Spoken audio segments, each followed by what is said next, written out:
Ni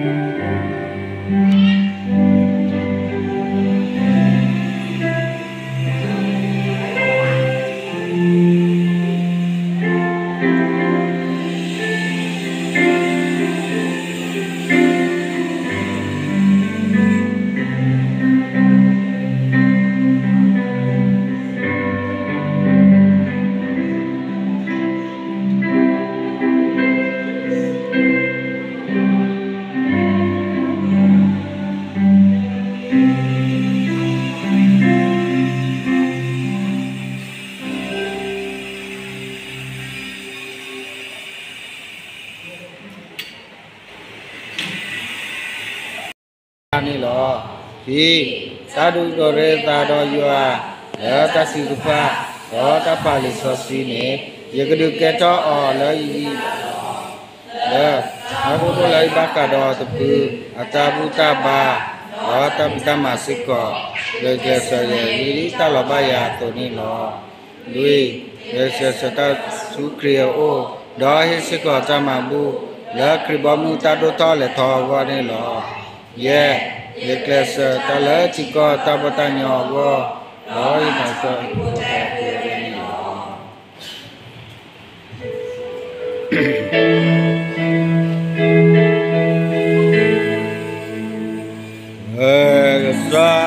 Sakara le sarakre.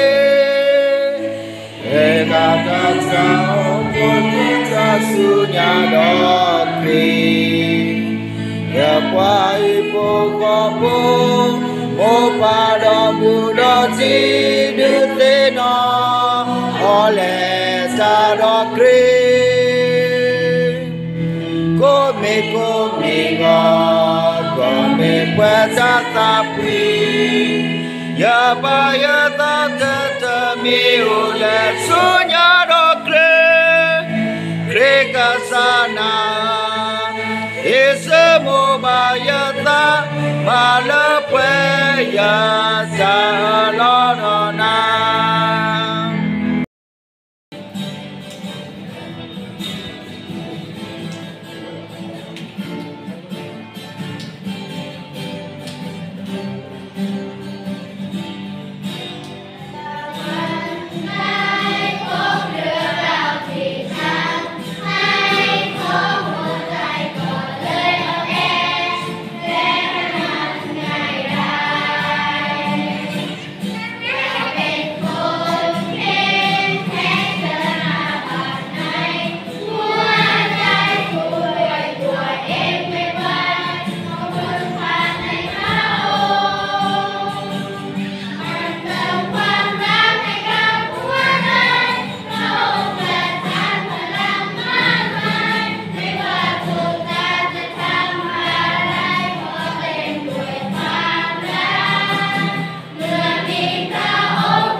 วจนะธรรมที่มาถึงเราในเช้าวันนี้มี2ตอนครับกดใน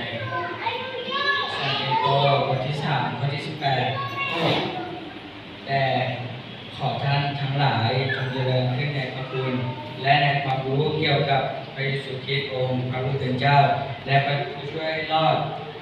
ของเราสง่าราศีจงมีแด่พระองค์ทั้งในปัจจุบันนี้และตลอดไปเป็นนิจเอเมนมัทธิวบทที่5ข้อที่48เหตุฉะนั้นท่านทั้งหลายจงเป็นคนดีรอบคอบเหมือนอย่างพระบิดาของท่านผู้ทรงสถิตในสวรรค์เป็นผู้ดีรอบคอบครับ